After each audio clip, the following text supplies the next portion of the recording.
I am going to beat you into the living death.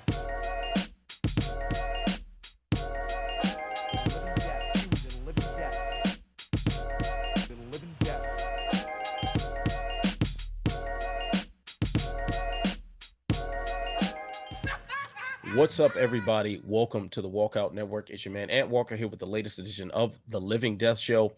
This is going to be an interesting show today because all three of us are physically compromised in some way. So there's been illness throughout our households. There is stress. There's anxiety. There are a lot of things. But through it all, we see the beauty in punching people in the face for money and talking about it. So let's go ahead and introduce two gentlemen who need no introduction, but we love them so much we do it anyway. First up is the jack of all trades who has mastered them all, the senior editor of SureDog.com, and the big homie Ben Duffy. What's going on, Ben?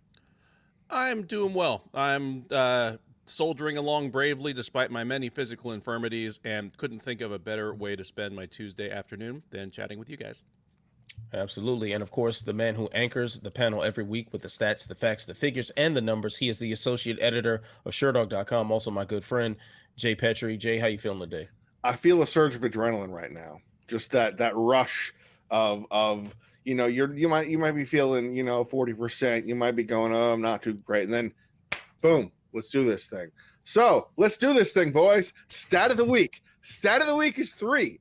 Why is the stat of the week 3? Because at Fight Circus 4, there was a fight that was under the rule set called Wheel of Violence. And why is the stat of the week 3? Because in their 3-round encounter, there were 3 different rule sets that they competed under. They fought for 5 minutes in MMA, they fought for 2 minutes in spinning stuff only, and they fought for 3 minutes in Muay Thai rules. And let me tell you, it was glorious. So that is my stat of the week 3, and I'm sure we can tie it in for some more things later. Absolutely. So, Jay, while we're on the topic, All right. let's go ahead and talk a little bit more about Fight Circus 4. Most of the show is going to be focused around UFC 281. So everyone chill out. We'll be there. But let's get some of this Fight Circus talk out of the way. Like, the condition of my household did not allow me to get into Fight Circus the way I initially intended. And also, like, the replay hasn't been reposted for me to like go back and watch it. So, gentlemen, tell me about your viewing experience. I've heard some interesting things. Please confirm some of those for me. Well, you didn't see it in real time because you are a person in North America who keeps regular human hours. The thing was delayed by the most Fight Circus mishap ever. Their cage fell off a truck on the way to the arena and had to be, the card was delayed by 2 hours at least. 2:10, yeah. Yeah, because there was a mishap with the actual physical cage. That is a shame because I was following along on Twitter along with quite a few other aficionados of Fight Circus, and I saw some of them just drop off one by one, just as they were like, fuck this, I already watched a full-length UFC card tonight, there's Ryzen going on, and I don't blame them one bit. I watched the whole thing in real time because I was going to be awake at 3 in the morning anyway. I work nights, but if I didn't, I would have had to tap out too, and that is a shame because once the thing actually got going, it might have been the best Fight Circus event yet. And that's not something I expected myself to be saying 4 events into this, because Jay and I have both said, as much as we love this product, they're going to end up painting themselves into a corner. The novelty is going to wear off. Short of having people hack each other to death with machetes, they're going to run out of more exotic things they can do. But here, the production values were outstanding. It felt more like a circus or like just a weird, violent burlesque show, even than some of their previous ones have, where, they were outdoors. Here they were indoors in a dance club with high production values. Everything looked beautiful. And we were treated to like really interesting fights and really just hilarious and ridiculous interstitial stuff. On the night that they were going head to head with Ryzen, the organization that has literally said that it's trying to follow in the footsteps of Pride and is run by the same guy, the true spirit of Japanese MMA There was no question. When you run Bob Sapp out to lip sync and dance to Sapp time, I'm sorry, Ryzen just got dunked on hard. Yeah. It was, yeah. So Fight Circus, late but worth the wait is how I'll sum that up. Oh, that's a good way to put that. It broke my heart that I couldn't make it to watch it live. Because if you're on the East Coast of the United States, the broadcast was slated to begin at midnight. This was after a full UFC fight night event, of course. And you know, we Americans, you know, I guess we're spoiled because, you know, European fans are, you know, way more screwed than anybody else. But that midnight start time pushed to 1 and then pushed to 2 as we saw the actual ring being constructed from the ground up because of the whole mishap. And Duffy ain't lying. That really actually happened. There was a rainstorm. The roads are not nearly as clear in some areas of the mountain stretch of Thailand, and the truck actually went, you know, ass over tea kettle, and the ring was just, you know, some of it might have rolled off the mountain. Like, this was a calamity. This was the ultimate. I can't think of a worse thing to happen for a fight organization than for parts of their ring to roll off a mountain into the ocean, like a cliff. I mean like a cliff off of that thing. Like literally, just like an action movie. Lost the... Yeah, just the absolute worst case scenario. And yet, when I was able to tune into the show the following day, full, you know, bright-eyed, bushy-tailed, and ready to go. Dang, man, there were a couple little moments that, I mean, like Full Metal Dojo needs a designated sound person to be able to control the specific audio tracks that what is playing, but that is a minor concern because the actual event itself was just 2 and change hours of I'm not getting up to go to the bathroom because something is going to happen. And it did, like, because of the 2-hour delay, they didn't have commercials to speak of. They didn't have anything. They had a pace like you always want it to be. Yep. And that worked out incredibly well because the fights themselves were basically all entertaining. And the only dud was the Indian leg wrestling because, first of all, the participants didn't know what they were doing. Second of all, the referee was invested in a different sense in watching the action, I suppose. So, and it was a disaster. It turned into scissoring. That's what I was thinking. Yeah. And the thing that, even when that happens, and it's just like, oh my gosh, what are we doing? Even ringmaster John Nutt is able to just say this is just pure nonsense. And here's the thing that makes me appreciate Full Metal Dojo more than any of these other leagues that will attempt freak show combat. I mean, they're fully comfortable in saying we bring freak show fights. They know, the Full Metal Dojo team knows what it is, and they're in on the joke too. Like, if you go to like Poland and watch Fame or any of those other Votor, any of those other leagues that let's just get weird, and they do it straight, and it's not fun. It's the zaniness of the fight, but everybody's taking it really seriously, and you can't do that. It doesn't work. Like, Pride had a brilliant combination of the pageantry and the silliness. Like, they know that Fedor is going to fight an 0-0 professional wrestler. We know it's going to happen, but let's have a little fun with it too. Whereas Fight Circus, the 4 creations they've had have gotten, they're able to ramp it up in a way that I didn't expect it. I'm with Duffy that they improved it, and it hasn't become I've seen it all. And like, I'll leave it with this. Imagine if the UFC ran a fight card, and before the prelims started, Bruce Buffer had to host a Q&A or something. Okay, so Bruce Buffer's hosting an active Q&A, busy back and forth, the MC of something. And then immediately after that, Bruce Buffer has to announce the fights that happen. And then at the end of it, Bruce Buffer has to strap on some gloves and fight 2 people. Because that is exactly what happened in Fight Circus. Except Imagine then if on Bruce Buffer's walkout, he actually sang Real American. And it was sensational. It was exactly what I needed after a tough night at the office. And, you know, picture furthermore that the people Bruce had to fight were half his size, and they kicked his fucking ass. they were were so good. I assumed that John Nutt, as a pretty big guy and a guy that actually has professional fights, was going to whoop Bank and No Money, and he did for about 15 seconds.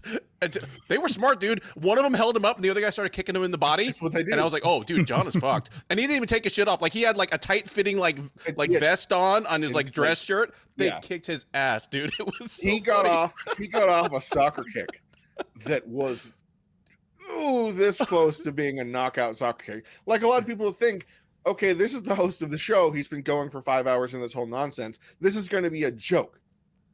They fought in a way that you can't like you've seen 5 hours of the show or whatever, the broadcast leading up to it, to know and learn his acting skills and what he brings to the table. So there you look in the ring, and they're fighting, and John Nutt is fighting two people with his vest on and with his tight fitting pants, because okay, cool, awesome, you know, that's even funnier. And they brought violence in a way that I didn't expect. It was supposed to be, this is also something else that's very important. This was advertised as a modified Muay Thai fight. There was no MMA. There were not supposed to be punches on the ground. So this just devolved into a straight up just a street brawl fight. And they just jumped him, essentially. Yeah. You know, of everybody involved in Full Metal Dojo's Fight Circus, the only ones who might not be in on the joke are Bank and No Money. They might actually have told those guys that they're like two of the top 10 Muay Thai fighters in Thailand, and they're just playing it completely straight. Hit people. And, they really do hit people, and that's what makes it so funny.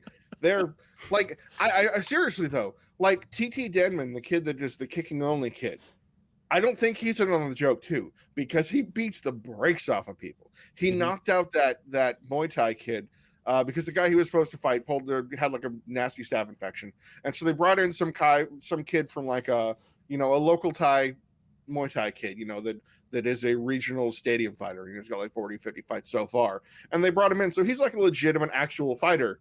And this TT Denman kid just knocked him all the way out, and like that's it. Everybody else is having a blast, and then you see these people fighting. I'm like, oh my gosh, how is it you're able to balance the spectacle with these are real fights? And that's the one thing you don't expect, because you expect the pageantry, the pomp, the hilarity, the little people dressed as, what was it? Batman, Spider-Man, Hadouken, and that guy were the names of the thing. And Hadouken and that guy. In there and see them just beating the brakes off of each other. Yeah. And I'm impressed, because you kind of think it would be like a shoot. And I don't think there were many people that thought that. There was the boardroom brawl, which was two untrained rich guys. I don't know anything about them, but they were apparently two untrained guys, and they stood and banged for the whole fight and fought way better than you expected them to, because they were really in shape. They were at least in shape, untrained guys, because most street fights that go longer than 60 seconds look like, Kimbo Slice versus Houston Alexander, like hands up, They should have got what's his name, the doctor that Chris Avila just beat the crap out of. Maybe Mike, he should have he should have been on that instead of this. So I throw out one serious observation.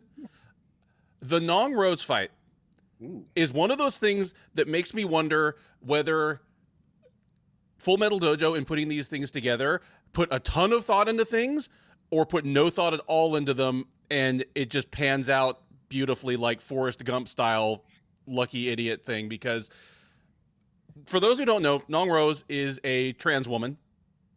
She is Thai and is a fighter, both pre and post. Is a legitimate Muay Thai fighter.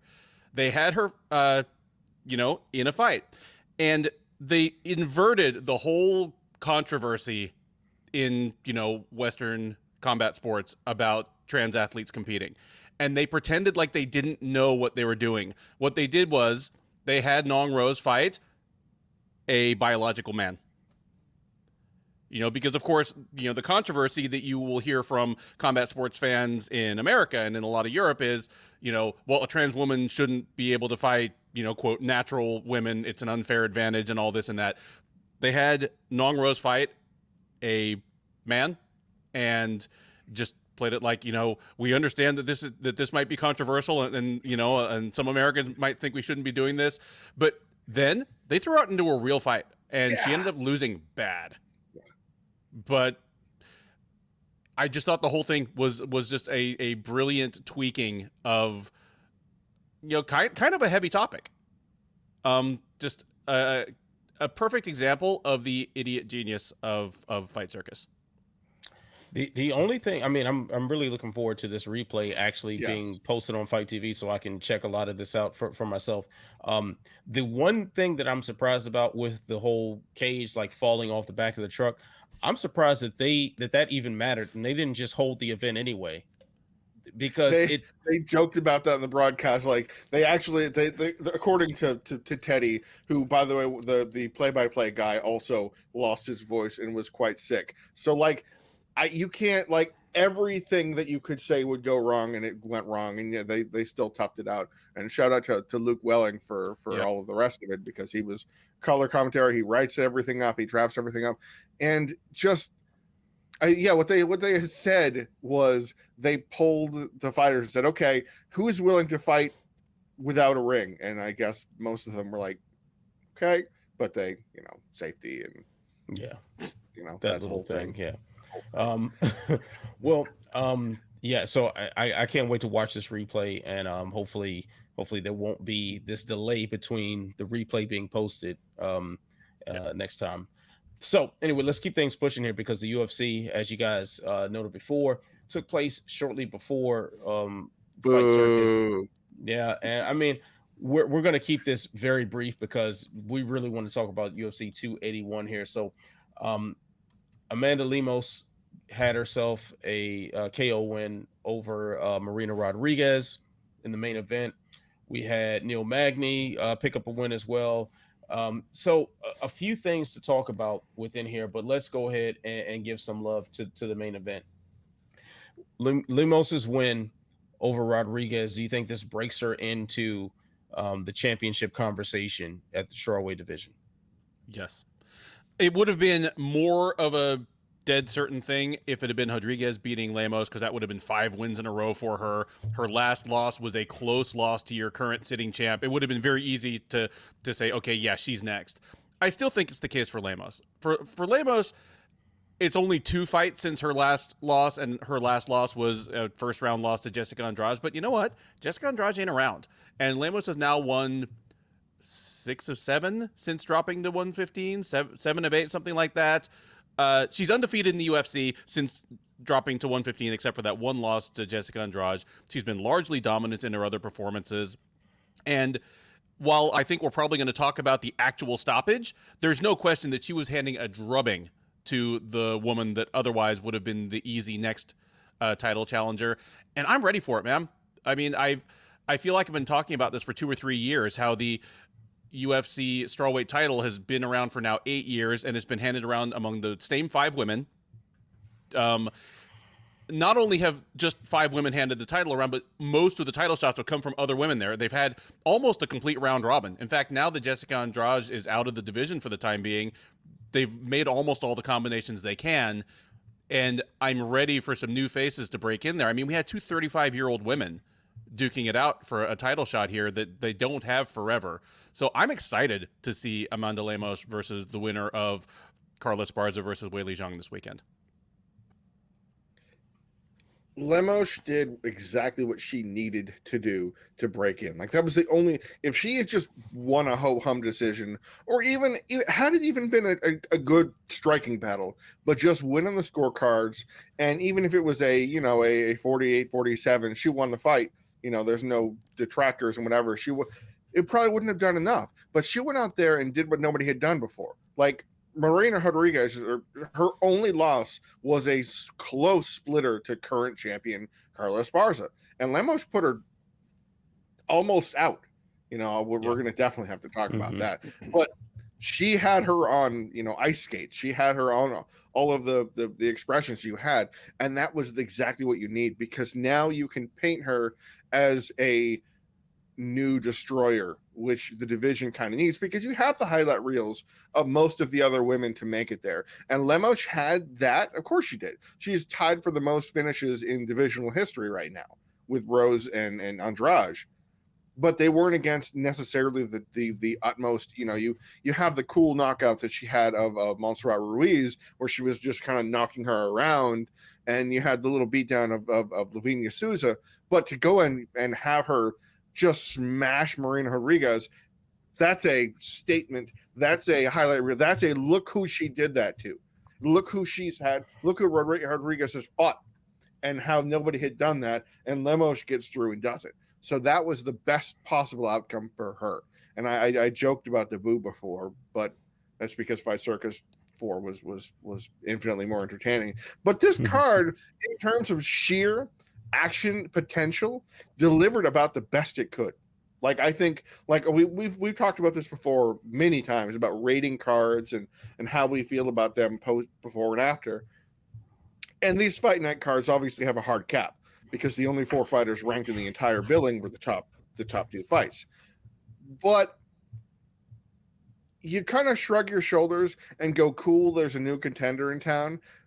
But then you hear Joanna and Jacek talk about, well, I might not be done yet.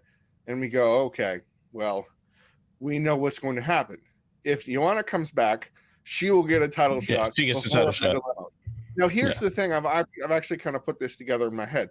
Carla Esparza, we're going to talk about this in about a half hour or so. Carla Esparza wins a decision against Weili Zhang. Everybody's really upset. Who comes back from retirement to fight for her old belt? Obviously, Joanna, because Rose is kind of doing her thing. Andrade is at 125, and who else is there to do that up to break through? It won't be Lemos. It should be Joanna to get the rematch against the woman she beat the stuffing out of. So that's that other state of 115, is that Joanna has a golden ticket to come back, whether it's merited or not. Yeah, I mean, I certainly hope that, as much as I'd like to see her go out there and fight, I don't want her to come out to an immediate title shot, simply because we need to see something else happen in this division, and this would just be retread of old territory. I mean, Lemos, in my opinion, she definitely did what she needed to do to establish her presence in the title picture. There are not a lot of finishes in this division, and she's responsible this year for 2 of them, 2 very definitive ones. So she got that was a guillotine over Michelle Waterson, which is a very notable name. Granted, not the, she doesn't have a belt in the UFC, at least on her trophy case, but she is a legitimate contender and has been for quite some time. So you've got name value on her resume as well, and let that division move. I mean, we've got a title fight coming up in this division over the weekend. I think it makes a lot of sense for someone who just got a fresh knockout in a very dominant performance be next in line. So makes all the sense in the world. But now, what doesn't make all the sense in the world, guys? Amanda Lemos is currently, according to the UFC, this is as of right now on Tuesday, Amanda Lemos is ranked number 3, Jessica Andrade number 4. Jessica Andrade just finished her the other day, or not the other day, but this year by submission. So clearly the UFC doesn't know what the hell they're doing. And Marina Rodriguez is currently ranked pound for pound higher than Amanda Lemos. Maybe they haven't updated it yet. They just haven't updated it. No, this is It's been updated. Oh, okay. Well, somebody's asleep at the wheel. Yeah. Which, I mean, promotional rankings have consistently been a big joke, in the UFC, along with other promotions as well. But I don't even want to jump into that conversation, because I just wanted to point out the absurdity. That's just lunacy. That's absolute lunacy. Now, let's go ahead, and we alluded to it to an extent, but what did you guys think of that finish? Standing TKO, we don't see a lot of those. Typically when it happens, people are a little a little on the fence about, whether it was valid or not. Good stoppage in your opinion, fellas? No, it was early, and I know that Duffy has more to say, so I'm going to let him take the floor because my voice is fading. It was not, to me, it was a kind of stoppage that the California State Athletic Commission would vote 3-2 to uphold it, but there'd be questions about it, and Herb Dean would have to answer and testify in front of the I know it wasn't Herb Dean, it was Jason Herzog, but yeah, okay, you get the reference. See, that's Jay being like, I know Ben's got things to say about this, and then he totally like just yanks the rug right. Oh no, that was what you were going to say. I'm sorry. Okay, yes. Have it. All right. All this, of course, is taking into account that I've now had 2.5 days to think about a decision that Jason Herzog had to make in 2.5 seconds. So I don't think there's anything unacceptable about this at all. Nolan King, the great Nolan King, we'll talk about stoppages being almost like on a pendulum. Like, there's an acceptable range. You can be on the early side of the swing, the late side of the swing, and it's still a perfectly good stoppage. You didn't alter the competitive integrity of the fight. You didn't subject a fighter to unnecessary damage. It's just differences of opinion in the moment. I think this was on the early side of the swing. For a moment, I was like, was this a girl stoppage? Which is, of course, what Jay was alluding to, because Aspen Ladd very famously appealed her stoppage loss to Jermaine Neuronomy, saying a fight between two men wouldn't have been stopped in that same situation. This is a sexism thing where they're unnecessarily trying to, quote, protect girls. And she's like, it's a girl stoppage. The California State Athletic Commission voted 3-2 to uphold it, split exactly on gender lines. The 3 men voted that it was fine. The 2 women voted that it was not. I don't think this was a girl stoppage. And I say that as someone who is naturally skeptical of standing TKOs. Like, unless someone is literally obviously unconscious and it's just that their knees are locked and they physically can't fall over, the number of standing TKOs that I'm really comfortable with, it has to be something, it's just a horrific beating, like Cain Velasquez on Ben Rothwell is always my go-to example, where I'm like, yeah, just stop that. All you're doing is taking years off of Rothwell's life by letting this go for another 5 seconds. Yeah, I mean, this could have stood to go a little longer, considering how high the stakes were. Again, this is 2 women probably fighting for a title shot. But what was going to happen if it was allowed to go another 3 to 5 seconds? A couple more punches to the head, I guess. So yeah, early side of acceptable.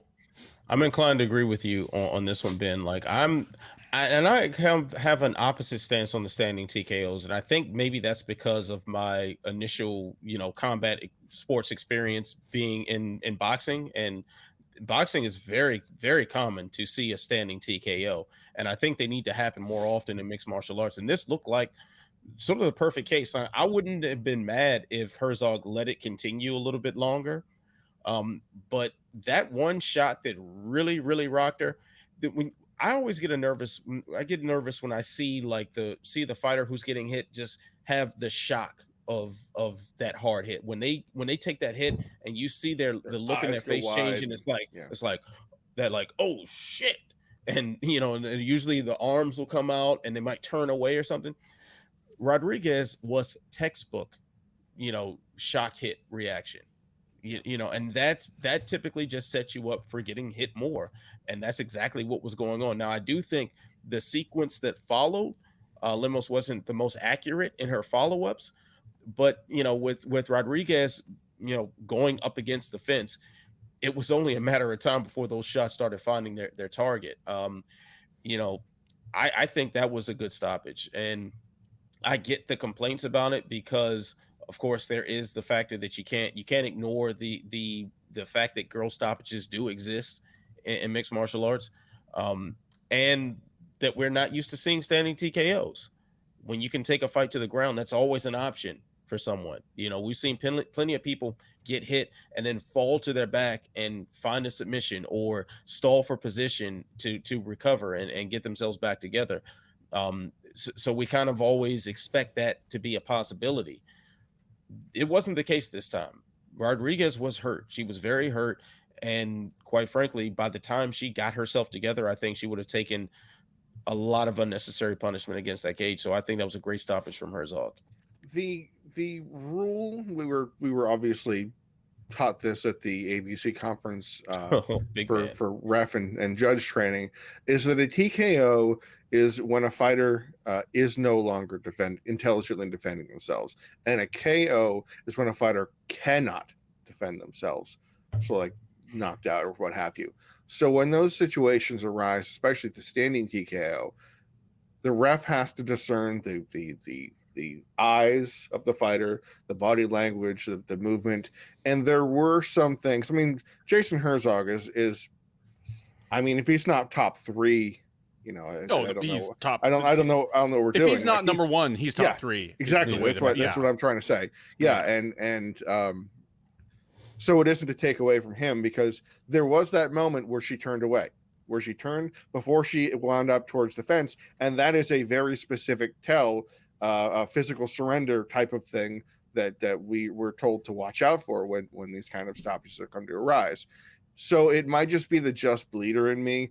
And also there's something that man, I know we don't really have time because we have some really fun things to talk about, but there's something that's been bugging me for a long time that people, and this isn't a you guys thing, this is an MMA community thing. People say that they should have let it go longer because the stakes were higher.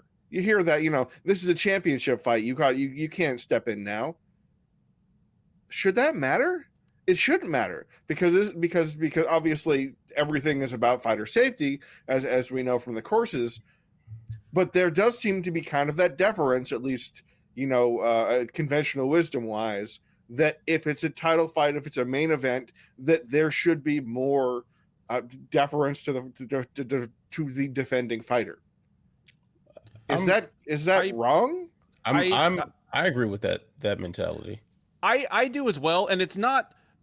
It isn't let them take more damage because the stakes are higher, even if that ends up being the result. But for me, the motivating thought behind it is the same as the narrative that refs should kind of swallow their whistles at the end of playoff games in stick and ball sports. It's a reluctance for the ref or the official to make themselves the center part of the story. Yes. Because the complaints that you stopped a high-stakes fight too late, I think are going to be quieter and less damaging than complaints that you stopped a high-stakes fight too early. Yeah. That's it to me. It's not more damage for higher stakes, even though every fighter would agree with that. Yes, that's the thing. You know, and fighters try to tell, you know, the refs backstage, don't even stop it if I'm dead and my head is rolling across the cage. Like, you know, my muscle memory will kick in. Like, even if every fighter would agree with that, that's not really what's behind it to me. It's just out of an abundance of caution, be slower to interpose yourself in the action. Because once you've done that, you can't back out. Yeah.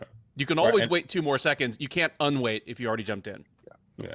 And I think about the opposite end of that spectrum. And this from my time as an amateur MMA coach, you know, the guy that I was coaching, I remember one fight, he knocked a guy out in like 6 seconds with a head kick. It was like as soon as the bell rung, lands his head kick, the dude drops and is out.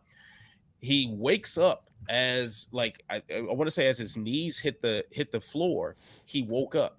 And you know, before my guy could go in there and start hitting ground and pound on him, ref stops the fight. Well, his corner afterward, you know, when we, you know, doing our, you know, compliment, like just your regular, you know, gentleman thing and shaking hands in the cage, you know, the coach looks at me and he's like, yeah, that was an early stoppage. And my first thought is, dumbass, your guy isn't getting paid for this. No one is getting paid. This is an amateur fight. These are children essentially. Like, you know, we're dealing with like a couple of 18 and 19-year-olds who are taking trauma. Like, it's just going to stay with them for the rest of their lives. Do you want to see your guy get beaten to oblivion for no money? Is that what you want to see? Like, go ahead, take the loss, get better, and keep fighting in amateur and where the loss doesn't really matter in the long run.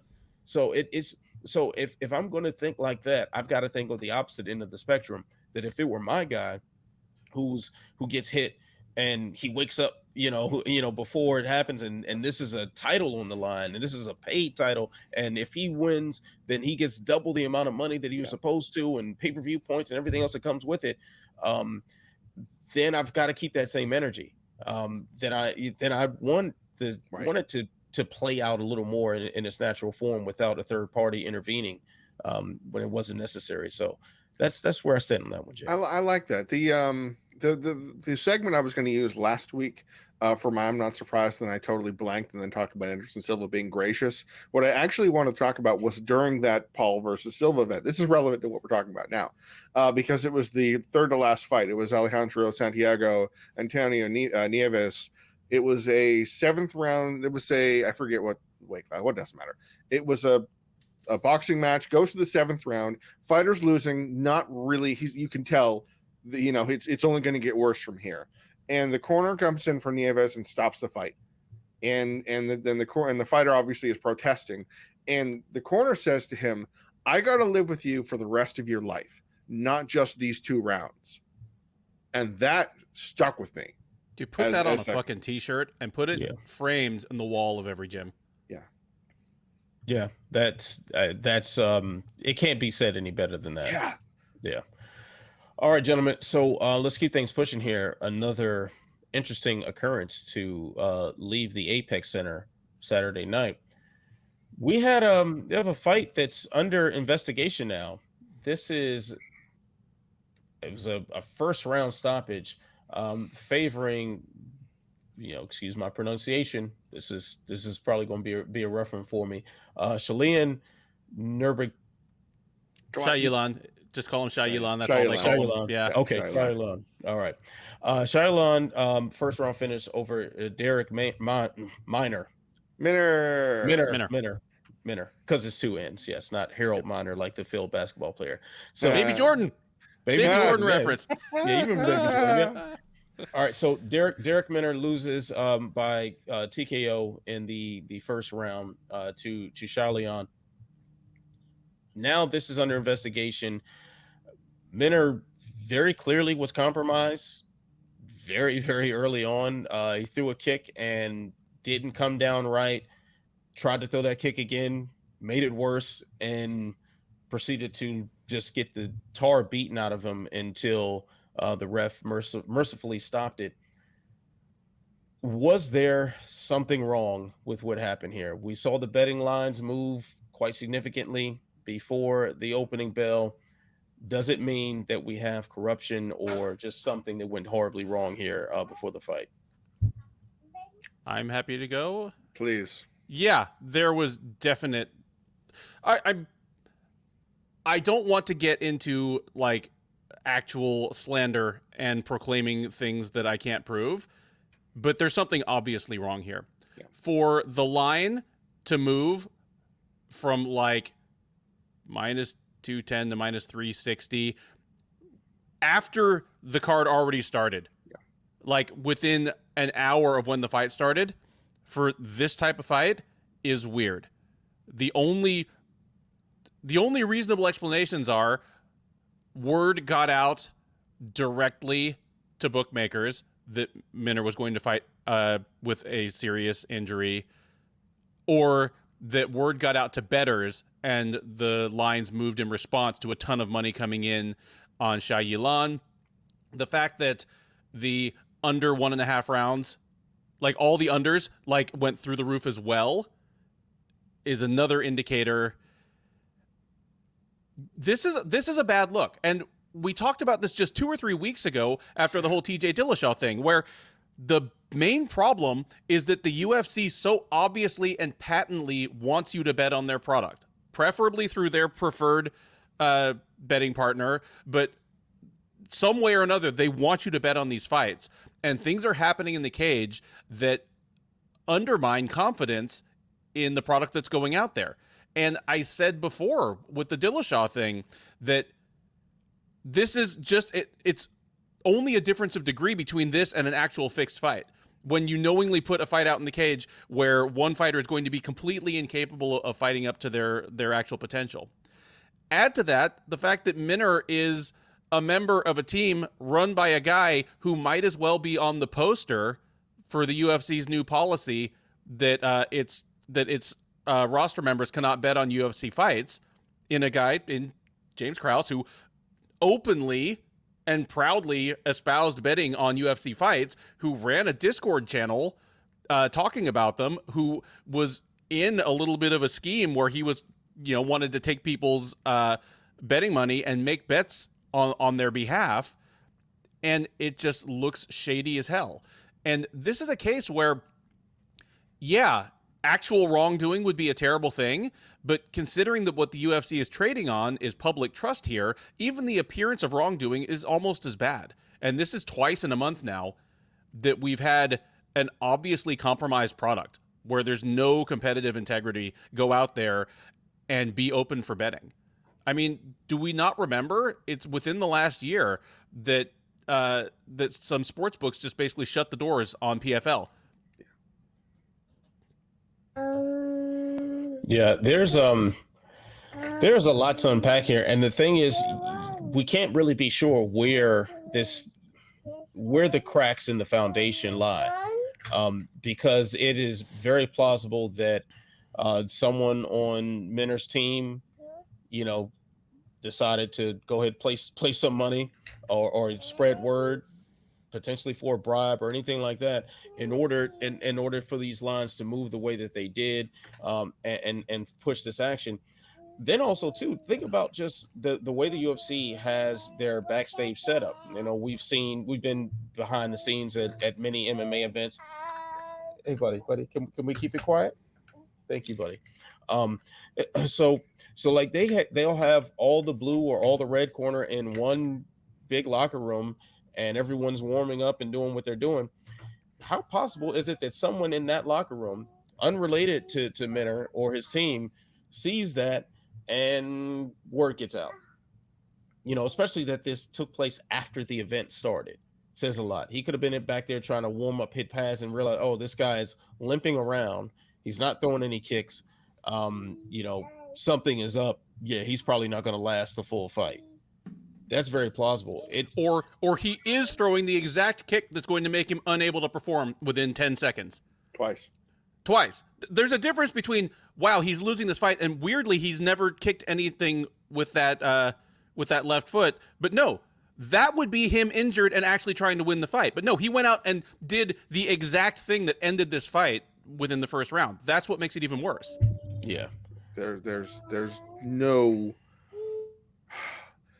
You want to give the benefit of the doubt in these situations because there's a lot of intangibles, things we don't know behind the scenes.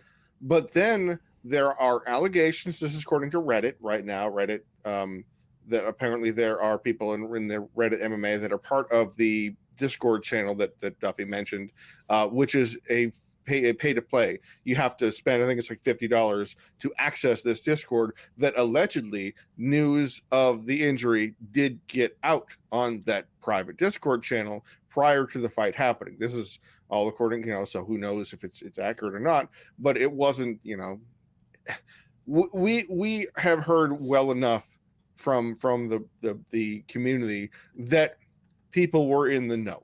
For betting lines to shift like this, just for a very quick primer, the bookmaker sets the line. They set the line to entice action on both sides. So they'll set it accordingly, and money comes in from then and moves it as it goes. Volume and actual betting amount. Like somebody throws $1 million is going to shift the line, but where it really matters is volume of bets placed on this or that person.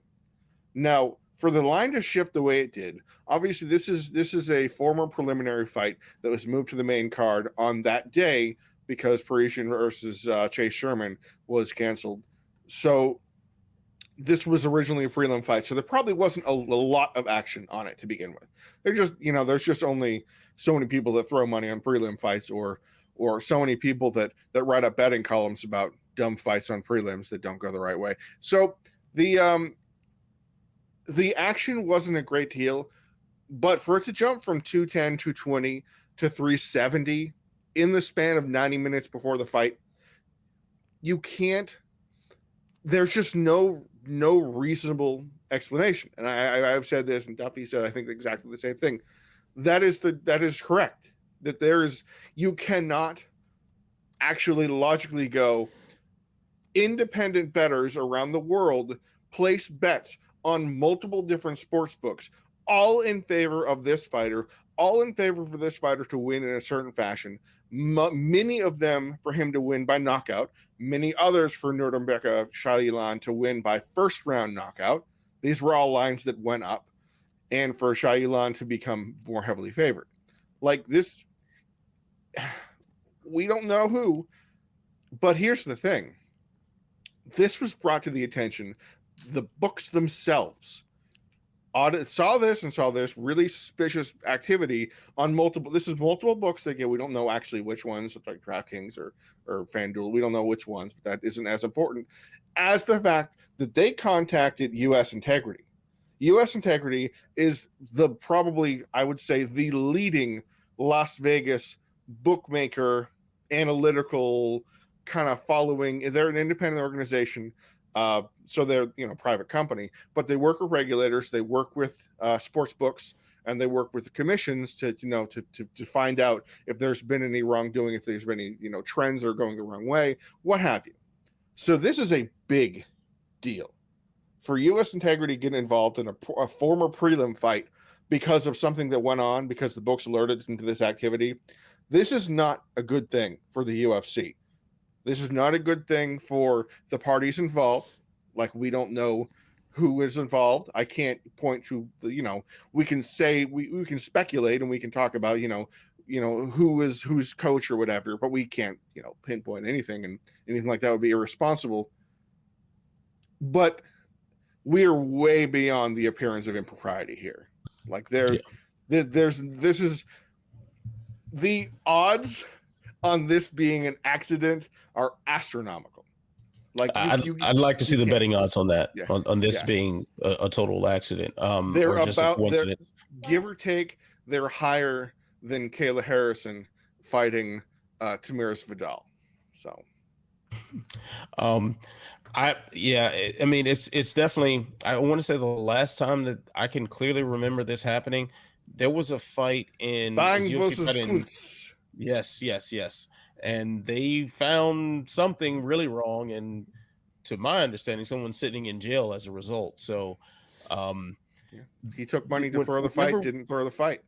yeah. Whenever we talk about, corruption, or people talking about throwing fights, that comes with very serious legal implications if it's proven to be true. And there looks to be a sufficient amount of evidence that something is wrong here. So very curious as to how this whole investigation will play out.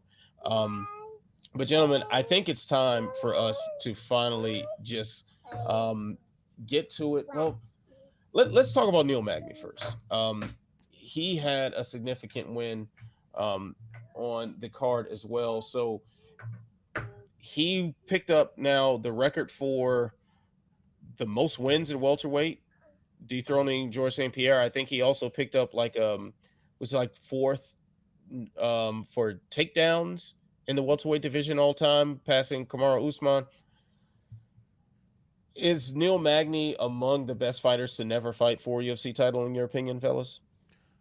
He is among them. He's not at the top of the list. He's not in the top 5 for me. Like, top 5 UFC fighters never to win an undisputed title. You still got to go like Joseph Benavidez, Yoel Romero, maybe Jacare. So he's below that upper echelon of guys that were just top 5 fighters perennially, and just never quite made it over the hump, like your John Fitch types.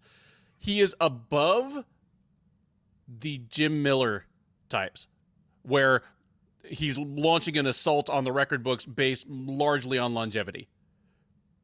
He's kind of in the middle there. Like, if I were to write out a list, I bet Neil Magny comes in around 10th on like most accomplished UFC fighters never to win an undisputed title. Because, I mean,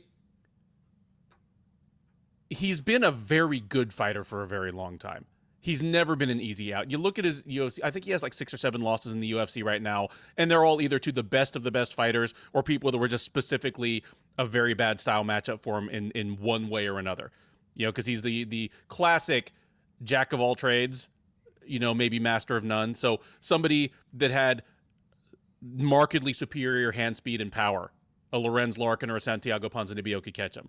A truly great grappler, a Michael Chiesa, Damian Maia, could out-grapple him. But aside from that, he's been just an incredibly tough out. He's a very, very good fighter for a very long time. Can I completely blow up the apple cart and ask a tougher question? I think I will. All right, go ahead. And Ben, I would actually like your input on this too, because my voice is flagging. Is Magny among the best to never fight for a UFC title? Not have never won one like a Faber of the world or a Cerrone, but to never have even fought for one like a Cub Swanson type, like a Phil Davis, because that's like I'm not talking about the Dan Hendersons. I'm talking about the ones that they fought in the UFC and they did great things and they were top 10 fighters, but they never even sniffed a title shot. That's a tough one. Yeah, he's got to sit higher on that list, because when I think about the greats who never won the title, you think of Joe B, you think of Kenny Florian, you think of even guys who are more fan favorites than they were necessarily great fighters from a ranking standpoint, like a Cowboy Cerrone or something like that. Both those Diaz's. are all guys. Yeah. The Diaz brothers, they've all had a title on the line at some point. Yes, exactly. So that would be an interesting list to compile right there, but I would imagine Neil Magny being in the top 5 of that. Like you mentioned, Jacare, he's another one. But yeah, like Jacare, yeah, and yeah, those are really the only 2 names off the top of my head I can think of that deserve some sort of all-time consideration that haven't at least been in there for. Adonis, can you chill out? Thank you, buddy. Thank you. He sees like this pop-up of Sonic the Hedgehog on my other screen, and he's like, yeah, that one. Like we don't have a Sega, so I'm sorry. Yeah, and I don't trust him with my PlayStation controllers. Simply just don't. Yeah, is Sonic even on PlayStation? Can you get a Sonic game on PlayStation now? Because Sega doesn't even make. I have to think themselves. so. If they're not on sure. Nintendo now, they might have been jumped to Nintendo, but I don't. Once you got a sticky PlayStation controller in your house, you never go back. You've entered a new phase of your life, so don't even start. Yeah, that turned interesting very quickly. Fellas, like a Darrick Brunson of the world. Yes, like a Darrick Brunson. Yes. I probably would rank Magny above Darrick Brunson in I mean, that yeah. is actually we might need to take some time to think about that, because yeah, the list of UFC fighters that have longevity on their side and have greatness on their side, like rankings, but never even like jumped into like an interim title fight. You know, you got to look at like Vicente Luque or something like that. But I got to go Magny. Just right off the top of my head, I think of the fighters, and you know, like Jacare, he had great times, but he also had really, really rough times. And Magny has too, but yeah, and Magny also was up like he only lost to the absolute elite of the elite early on. Like you think like RDA and stuff like that. The guys that really beat him were super elite at the time that those defeats took place. And I think, I mean, granted, he has his most recent loss was how do you pronounce his name? Romanov. Was that Shavkat Rakhmonov? Yeah. Aside from him, okay, like, well, Chiesa I'm more excited about him than Chimaev, just saying. Yeah, exactly. And then so RDA and Lorenz Larkin and stuff, they were on tears at the times this happened. Damian Maia, of course, we know the pedigree that he has, a 2-time title challenger in 2 different weight classes. So the guys who have beaten him for the most part have been guys worthy of titles. Even thinking like Santiago Ponzinibbio, what he was before the injury. I mean, that was my dark horse to win the welterweight title back when Woodley was sitting atop the throne. So, I mean, Neil Magny deserves definitely to be on the high end of that list, and that would be interesting if we took the time to really point out some names. But fellas, I think it's time that we get to it, man, because the greatest title segment in all of media history just needs a little bit of love before we get into fight picks for 281. So, Ben, what's your I'm not surprised Mr. Falcons moment for the week? Man, I was going to talk about Conor McGregor's latest surfacing, but honestly, I don't understand the situation well enough to speak intelligently about it, and I literally can't spare the mental bandwidth to learn enough about it to speak intelligently about it. We all live and work or have worked in a space where for at least the last 6 or 7 years, anything Conor McGregor says or does just instantly becomes front page news. Any fighter within 2 weight classes of his last fight is calling him out after a win in the UFC like a Super Bowl quarterback saying he's going to Disneyland. And I just don't care. And I'm happy not to have to care anymore. Like, if this is one of the last times I even have to like wonder whether I need to learn more about what weird thing Conor McGregor said, I'll be happy about it. So I will say that I am completely unsurprised that we can't have nice things in MMA. It was an interesting little blip on the radar when the UFC let Shane Burgos go earlier this year. He was 8-3 in the UFC. He was on a 2-fight win streak. He was the exact kind of mid-card banger and fan favorite that the UFC used to never let go. Like, just a more exciting Clay Guida type. And the UFC let him go in a rare show of humanity and intelligence. Dana White admitted that it had been a screw up to let the guy go. PFL signed him. I was excited for it. He was going to debut against Marlon Moraes over in PFL on November 25th on their championship card, just as one of the other attractions. Burgos is out with an injury because we can't have nice things. And in the most PFL thing ever, he's being replaced by Sheymon Moraes. So it's Moraes versus Moraes, and feel sorry for whoever's doing that play-by-play, both out loud and in text. And they're rematching a fight that happened 8 years ago. Marlon Moraes and Sheymon Moraes already fought like one promotion ago, back when PFL was WSOF. Marlon Moraes thrashed Sheymon in that fight, but it's been a long time since then. And as I quipped to Jay last night, Marlon Moraes' tires are as bald as his head right now. I think Sheymon might get some revenge on Thanksgiving weekend. And hey, I'll be tuning in for it no matter what. Shame on Moraes for trying to run game on Moraes. Jay, what's your I'm not surprised it's a Falcons moment this week? Well, I'm adding a different category to a statistics that I wasn't planning on tracking, specifically for bare knuckle fighting championship, because you track the fights, you in the box, the CompUBox box type of thing, you track significant strikes and jabs and power punches and body shots and that kind of thing. Well, at BKFC 32, we have a new stat to take care of, takedowns, because there was a takedown landed at the end of a fight between, oh boy, Jack Grady and Ryan Reber. It was a fight that ended by disqualification because Grady decided, I'm going to throw headbutts too, because he thought he was a left-weight fight. Well, it wasn't. He was disqualified. And then the ruling is disqualification, and everything went crazy after the decision that walked over, trying to be like, hey, no hard feelings. Well, a brawl ensued after the fight happened, because BKFC will never have nice things. And the reason why one takedown was landed is because BKFC president Dave Feldman, who is also apparently the marshal of their security forces and an all-around badass, decided to get in the way and take a fighter down because of the brawl that was happening. So you can see the video where Dave Feldman successfully lands a takedown in BKFC. Shout out to Dave Feldman, man, because you're doing the darn thing, man. You're living the dream. I think we need Dave Feldman and like maybe John Nutt to have a fight. I'm gonna make a couple phone calls after the show. I'm okay with that. Dude, a fight. Okay, I actually just behind the peeling the curtain back for a second. There was originally a question about adding if we had to pick a new fight circus fight to unveil, promoter versus promoter. Nutt versus Campbell, Nutt versus Feldman, Nutt versus not Coker, because Coker would light him up.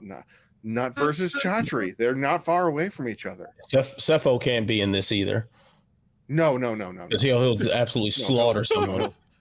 We'll put Ali Abdelaziz. He's pretty much the guy who runs PFL these days. Yeah, I wouldn't be mad at that. Anyway, I don't want to sidetrack. What's your segment, baby? My I'm not surprised Mr. Falcon's moment comes courtesy of Borchina Depot, who is always one of the best guys to follow on Twitter and continually entertains me when I'm scrolling down the timeline. He put me on to a little game here, Freedom Fight Night. Freedom Fight Night 3, I believe it was, took place, and just the level of foolishness surrounding this. First off, the pre-fight press conference in which the guy who only referred to as Freedom Fight Night guy was talking endlessly about some sort of energy drink that this promotion is going to help fund that apparently cures mental illness. So that's interesting. And to see the look of surprise on noted scholars like Tito Ortiz and Rampage Jackson look confused on the stage, and then to have someone who very respectable and intellectual guy like Ben Henderson just sit there and wondering what he's done with his life as he sat on the end of that panel, like having no idea what's going on around him. Then apparently while they're promoting this event, they didn't have the actual, like, how you order the pay-per-view, everything. It wasn't even on their website. They didn't even have the bout order or anything on their website, because you were supposed to just materialize with a pay-per-view buy. And then that ends with the guy who sang the national anthem and totally botched it, even the easiest parts. And you're talking to a guy who I kind of know some of the national anthem because I've been to enough sporting events, but dude, like the most basic parts, this guy totally flubbed. Not to mention he was just a terrible singer. And what a perfect way to kind of sum up what a disaster the Freedom Fight Night organization has been putting together. So, wow. I thank you, Borchino, for that one. Much appreciated. Like, it's Tuesday. The fight card happened on Friday of the previous week, obviously. And there is no or entry of it on any major fight database, because I don't know how I'd find it. Like, you're not going to look on their website, because what did they say about the lineup of the fight card not being there? Because, oh, that's right, it's not just a bunch of posters of Team Henderson and Team Bader or any information around it. So it's going to be fights that happened and nobody knows.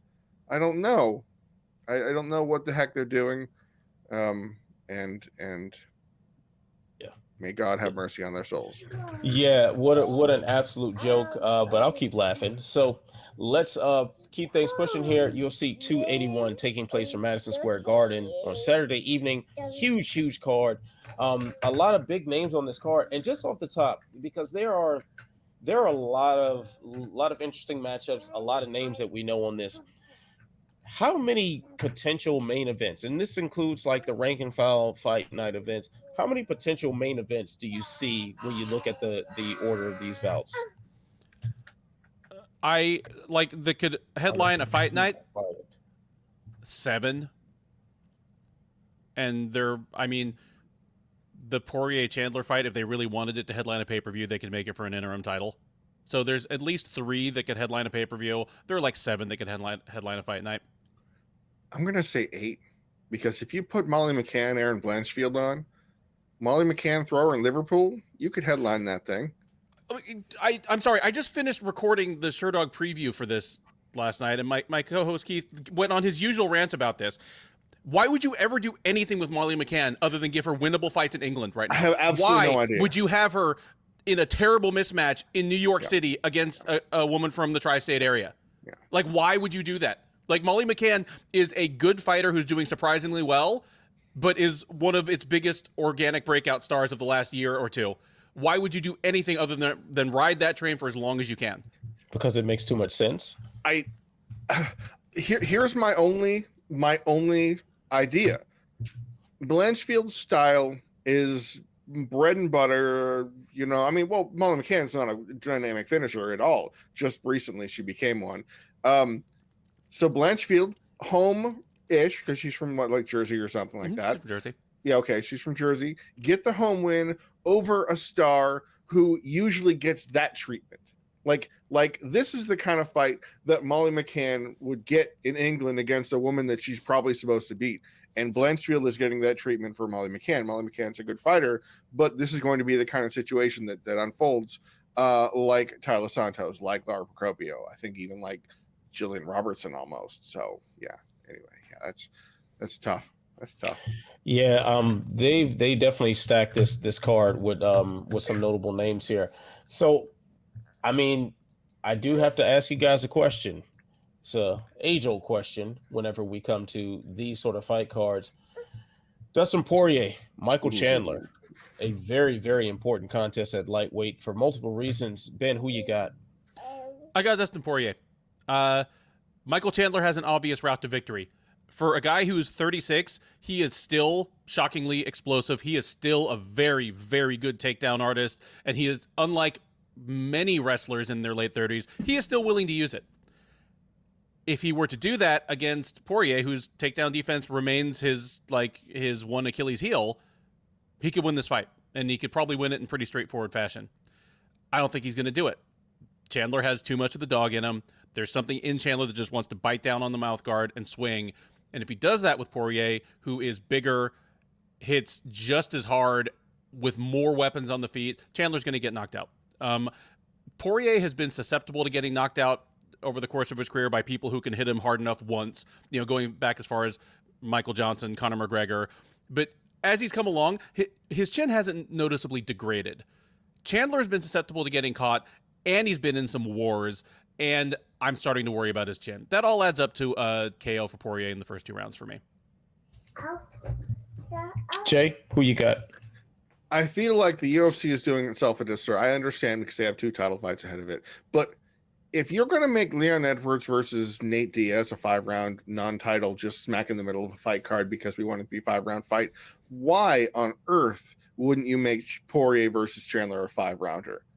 I don't understand, because the potential for that is just explosive, is wild, because it would actually provide and present a different style and approach to the fighters. Like you can't just say, well, it's because it would end by knockout. Well, if they're gearing up for 5 rounds, it might not necessarily end by a 2nd round knockout because of the way they're approaching this fight. I see Dustin Poirier. Obviously the Conor wins have not aged as well as you'd think they would. And that's weird to say, but I guess it's because Conor McGregor is still ranked for some reason above fighters that are actually active in winning fights, but that's not the point. Poirier is a more accurate striker. He's more defensively sound. I know that sounds funny because of some of the fights that he has been in, but statistically speaking, and when he's engaging in these fights, he is actually more defensively sound than his opponents. Like, just for example, when he fought Justin Gaethje, he outlanded Justin Gaethje by a shocking clip. And you wouldn't think that necessarily because of what Gaethje was doing to his legs and the combinations and having Poirier on the ropes for like 2 or 3 rounds until the 4th round he got the finish. Poirier is more accurate. He's more active in terms of bunching combinations together. Like we've talked about this before, about he has that killer instinct to know when you're hurt, and he is very smartly able to approach and break you down to take you out. That's how like how he beat Gaethje, kind of. I mean, there's other parts to it. But I think Chandler, who has never landed more than 1 takedown in his UFC career so far, clearly has devolved into like, remember when Dan Henderson had those, Dan, why aren't you wrestling right now? Why are you wrestling? Why are you just slugging? Stop doing that. You can take him down and win this fight. Beat decision, Dan. You'll get the win. It's way more important than brawling it out. What are you doing, you more? And then he loses 3 in a row. Chandler kind of has strikeritis in the fall in love with my fists the way they have. And he also has the very nasty habit of I got to get one back-itis. And that's really, really tough for a guy that is going to be able to pinpoint strike you, because Poirier hits you with a jab, slips, boom, Chandler will come over for his overhand right that he throws all the time. And Poirier can see that, slip, all these kinds of things. I see this being a good rolling downhill kickboxing match, where like Chandler's best chance is going to be the 1st round. And then we're going to see Poirier pick it up and do that. So I'm thinking they're going to make it the distance. I know that Chandler has been hurt many times you know, especially in two of his last 3 fights. And Tony Ferguson was looking great in the first round. I think I actually scored that round for Ferguson before the front kick, and very early in the second round. So I think I'm going to go Poirier on the scorecards. He's younger, and he's got, weirdly enough, he seems like he has more tread on the tires, even though I don't know if that's the case. But Ant, are you it's unanimous. Yeah, it's unanimous. I think Dustin Poirier wins this one, and I think Dustin Poirier wins this one. And this is despite, you know, how much I want to pick Michael Chandler because of what he's done for the civil rights movement. I think that Dustin Poirier, the way their striking styles match up, I think he has the advantage there. You look at Chandler's biggest weapon to combat what Poirier has to offer, in addition to his power, would be his wrestling credentials. Problem is Poirier, when he gets in his brawling mode, which I think is more of a technical brawling mode, because he is still very defensively sound when he's in some of these slug fights. Like, he does a lot of slipping and rolling and whatnot, and doesn't take nearly the amount of punishment that it appears to be a lot of times. He stands in a very square stance, which makes it very difficult to shoot a takedown in on him. And it makes it very easy for him to sprawl in that position. So I don't think, even if he clips Chandler and the wrestling instinct kicks in and then he wants to shoot in, I don't think he's going to be successful with that shot, at least not consistently. I think what's going to happen here is that they're going to stand in the center of that cage and start swinging at each other. And as it goes, Chandler's just taking more and more punishment. And unless he lands that big shot that's going to send Poirier stepping back, unless he lands that big shot, it's just going to wear away and wear away and wear away. And I don't think his chin lasts for the decision. So, yeah, I think Poirier wins this by a late TKO. All right. Hold on, just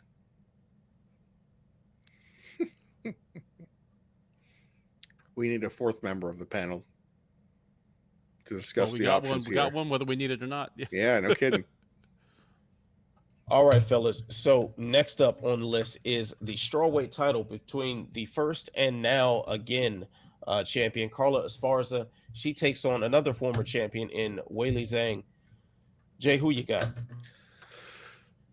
The obvious pick is the most, this is the Occam's razor of the fight game, and the simplest solution is, that it's you want to take Weili Zhang by knock her block off knockout, right? Just conventional wisdom. I'm sure a lot of people are going to pitch that, and for good reason. I mean, we've seen Carla Esparza on the end of a couple really rough exchanges. Like, I don't know, anytime Joanna Jędrzejczyk decided to put a hand in her face, that was a problem. And Joanna Jędrzejczyk is not known for her crushing power. She's known for her, I'm going to absolutely destroy you by throwing and hitting you with 200 strikes to your head and your legs, and you're just not going to be able to do anything. But I have this weird, maybe it's a hunch, maybe it's because I don't have to write a Prime Picks column because I'm on vacation this weekend. But I look at the odds right now on Tuesday before the fights, and I see that Weili Zhang is around -400. I got value on Carla Esparza as the champion. I feel like there were moments in the second Rose Namajunas fight, which is the one that Rose won by, I think it was split decision. I say I think because that was actually the fight that my internet died on, and Ben Duffy saved me for play-by-play, I think. I am going to go out on my limb and say that Carla Esparza is able to take Weili Zhang down on like the 3rd or 4th chained attempt in the first round before getting hit. She might not, because Weili Zhang is incredibly strong. So you're not going to get her with just a simple double. So if Carla gets that kind of thing going and is able to keep Weili Zhang on her back for the first round, tire her out, take the biggest sting out of her punches, I'm going to say that Carla Esparza is going to, it might turn into lay and pray after a while, but she can get some ground and pound going and win the championship fight. and set up the rematch against Joanna Jędrzejczyk. I think that Carla Esparza is going to, can you say shock the world if it's a boring fight? Like, you know, it's like a minus 1,000 favorite getting lay and pray. You're not shocking the world, but you're beating somebody that everybody expects you to get destroyed by. You know what I mean? So yeah, I'm going with Carla Esparza by decision on this, boys. And when I'm wrong next week, I might be on vacation to not have to eat my crow. I don't know. Ben, who you got? I admire Jay's willingness to like throw this grenade in the room right before he runs off to vacation and like doesn't have to like be here for the aftermath. Carla Esparza is right up there on the list of the most unfairly dismissed, disrespected, overlooked top fighters, championship level fighters in recent MMA history. She's right up there with Jan Blachowicz, who like won the light heavyweight title on the back of like 10 fights where he was the betting underdog in 9 of them, something like that. It's up there. Having said that, of the 5-woman round robin that's, you know, has occupied the UFC strawweight title since its inception, this is the worst matchup for Esparza, I think. Even above Jessica Andrade. We never got Andrade versus Esparza, but I like Esparza's chances in that a lot better because, yes, Jessica Andrade might be one of the 5 hardest pound for pound hitters in the sport, either gender, any weight class, but has no reach on Esparza and doesn't mind going to the ground, which is Esparza's, you know, realm. This is a worse matchup. Her routes to victory, I mean, it's what Jay described. If she wins, it looks like Jay described, but that is threading the eye of a needle. That is spending 5 rounds on one of the most frightening gunnery ranges in the entire sport. Yes. Having to close the distance on Zhang Weili and get past her fists and get in on her hips and take her down. I know this shouldn't matter. It should be the equivalent of when BJ Penn posted that like pool jump he did like 10 or 12 years ago, where people pointed out that, well, you know, a lot of pretty athletic people can actually do that. But, you know, it's like, look how explosive BJ Penn is. I can't get over the footage of Weili Zhang carrying Francis Ngannou around the gym. Ngannou being like, I weigh 290 pounds right now. And she just picked me up and like carried me around. I believe that Carla Esparza will get Weili Zhang down in this fight at least once, maybe twice, to the point where, yeah, this counts as a takedown. It's an official takedown. Zhang's butt hit the mat. She's in guard. I don't think they're going to spend much time there. Zhang does not concede the takedown. Like, she's going to keep moving. She's so strong. She's so explosive. If there's a woman in the sport at any weight who can pull off the Mark Hunt, Derek Lewis, okay, I'm tired of being on the ground, I'm just going to bench press you and stand up now, defense, it is Weili Zhang. And then they're back up. Esparza's chin is back on the gunnery range. And once again, she has to go right into Zhang's wheelhouse to get things back where she wants.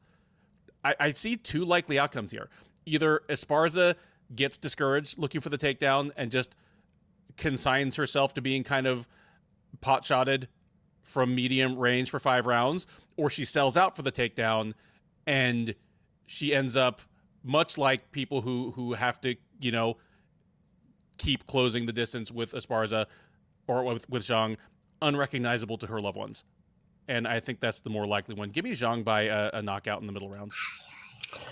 Yeah, Jay, I think you're on an island for this one. I felt that I was probably going to be the and I respect the audacity. I respect the fact that you're jumping out there and just, you know, throwing something out there. But the most likely scenario here is that Weili Zhang gets the win. When you're talking about trying to get a lay and pray victory over Weili, can you take her down consistently? And if you take her down, can you keep her down with any consistency? And I don't feel comfortable answering yes to either of those questions. I will concede that this is Esparza is by far the best wrestler that she has fought. But I see other people that could have at least tried to implement those sort of game plans, like that. Otherwise, you know, that just didn't, like Tisha Torres, like Jessica Aguilar, who got submitted in like the first minute or something of their fight. This does not look like a favorable matchup for Esparza in any way, shape, or form. Someone who is that strong, someone who hits that hard, someone who consistently has not been out grappled. You know, the only time we've seen Weili lose in the UFC has been to a well-rounded power striker slash finesse striker in Rose Namajunas. Someone who's been able to switch gears from hitting hard to just hitting fast and hitting often with a lot of movement. Carla Esparza checks 0 of those boxes, and I don't see how she does anything other than just try to spam takedowns to get a win here. And if she tries to spam takedowns, she's opening herself up to getting a lot of punishment. I honestly don't see this getting past the 3rd round, and I think Weili wins her belt back. All right, fellas, we've got the main event, the title between the middleweight title between Israel Adesanya and his former kickboxing nemesis, Alex Pereira. Let me just go ahead and be the first to answer this time. I think this is Israel Adesanya once again walking away with the belt here, and I don't think it's going to come by the traditional means that we've seen Adesanya outslicking his opponents with his striking technique and, you know, and feints and whatnot, and then he shoots in for a power shot and, you know, switches stances and all sorts of the trickery that happens on the feet. I think we see the debut of Division I All-American wrestler Israel Adesanya, and he, to the spite of everyone in Madison Square Garden and all you angry folks on Twitter, he is going to lay and pray and get a decision win over Alex Pereira. I'm here for it. That's what I want. Ben, who you got? I've got Adesanya as well, and although I think that's an open avenue to him, and I'd be interested to see what it looks like if he decided to embrace offensive wrestling. And on a certain level, I don't think he would care too much about the squawks that, well, he took him down because he was scared to strike with him. But he's also really, really been bristling all week, all month about people who think that Pereira's the better striker in a vacuum. He kind of called all of us out last week and was like, because he was asked about the kickboxing matches, and he just asked, how many of you have watched those fights, the whole fights? And like, of a media room that probably had 40 people in it, like almost none. He's like, do your fucking job, watch the fights. I did what he said. I thought Adesanya won the first fight. And I thought Adesanya was winning the second one until he got knocked out. For them to like rematch now in in a discipline that involves striking, but comes in an enclosure and a rule set and an equipment set that Adesanya is much, much, much more familiar with, only favors him. Pereira's advantages remain the same as they always have been. One-shot power, sheer size. I mean, he is an outstanding kickboxer, but I think Adesanya is going to knock him out. I think Pereira's going to have a hard time finding him, and it's going to be one of two things. It's going to be Adesanya versus Cannonier, like a slow outclassing on the feet, or Adesanya versus Costa, a fast outclassing on the feet. All right, Jay, who you got? I love you, Ant, but hang on. The only time that Israel Adesanya has even attempted a takedown, he tried twice against Brad Tavares, and he tried once against the first time he fought Marvin Vettori. I think it was probably more just for fun, but he hasn't landed a single takedown in the UFC so far. So while I would love to see this be a big shocking moment, like him like pulling like, I don't know, like not necessarily an Imanari roll, but you know, something like that to just totally be like, hey, look what I can do now, like Stewart from Mad TV. I just look at Israel Adesanya and what he can do and what he's been doing in the cage, in MMA rules, versus what just a very small, obviously a very small sample size of Alex Pereira in MMA, and in kickboxing. And why do I say kickboxing? Because obviously Izzy had a kickboxing career too, is because Israel Adesanya has fought a lot more outside of kickboxing rules, which means he is more accustomed to throwing elbows, to throwing knees, to using the cage as a specific thing, because it isn't simply a ring that you cut people off in the corner. And Pereira's had some experience of that when he's had 3 UFC fights so far, this many UFC fights. And then he fought, a long time ago, got submitted, and then he fought, an LFA, and he just absolutely knocked Thomas Powell's face off. But this is a real bridge too far for Poatan right here.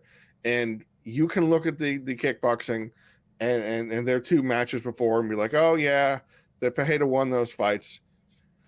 I'm very much with Duffy here. The first fight was, yeah, you could probably give it to Izzy. And the second fight, Izzy was winning. I think he was winning until he got knocked out. So it's like one of those, you forget, you see on paper, like you look at a Fight Finder record, oh, this must have been a thing. Like, oh yeah, Carla Esparza beat Rose Namajunas in the rematch, and people went, well, I mean, they had 25 minutes to kind of look at each other, but if you want to call it a win in the fight, go right ahead. Izzy in the cage is too slick for Pereira. I see this being a kind of a situation where unless Poatan bull rushes him and clips him early, like Izzy's setting up a jab and he leaves it out too long, and maybe he's even kind of feeling himself, because he does that kind of not showboating, but kind of like the having too much fun in there, and gets caught in the first round. If he doesn't get caught in the first round, this is Izzy all day. I'm thinking probably, like, he doesn't have finishes after like the second round, I don't think.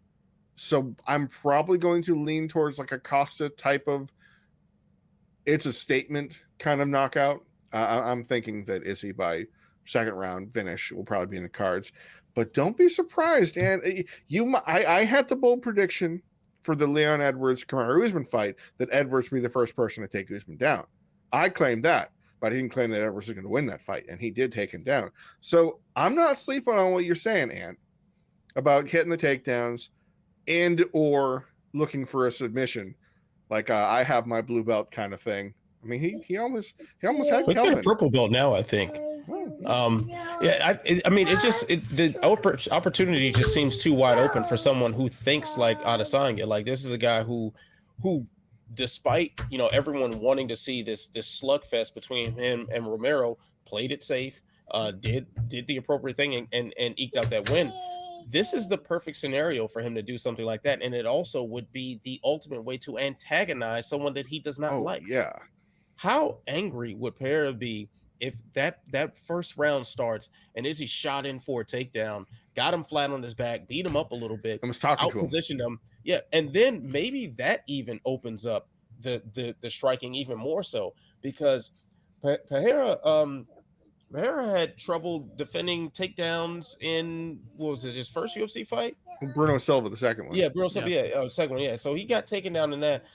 Imagine if Bruno Silva was a world-class champion, like legit world-class championship level kickboxer, and Pereira gets up from that takedown, and now you're hesitant, and now you're not sure where it's coming from.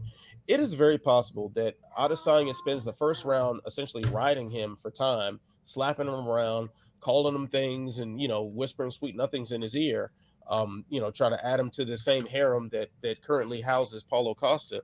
And then that second round starts, Izzy fakes for a shot, Pereira ducks his head down and his hands trying, and then question mark kick to the head. Like, that's very possible that something like that can happen. I do think, regardless of whether it's a decision or a victory, submission, KO, whatever, as long as it's a victory, Israel Adesanya is going to rely on wrestling to set it up. I want to see a lay and pray victory. I want to see a 5-round decision and everyone mad. That's what I want. He wants to see rain down in Madison Square Glover Garden. Teixeira age 20 years in the corner in between rounds as he watches this happen. I want him. I want everyone in that arena to lose their minds at the level of boredom they're experiencing watching Adesanya sit on his chest and just lightly tap him in the face. Just Open-handed slaps or something. Just open-handed slaps. And just That's what I see want. the post-fight pressure with Dana stuck between just ripping one of his biggest stars a new hole and proclaiming him the greatest ever. Yeah. Since those are the only two things he can do after a title defense. Yeah, like, I want Adesanya to transition this into being the true Mayweather of MMA. Oh. That's what I want to see. Oh, I got a douche chill just thinking about it. That's what I want to see at this point. That's how you break through to be a pay-per-view star, apparently. Yeah, if it's not for him, I want to see it for Aljo.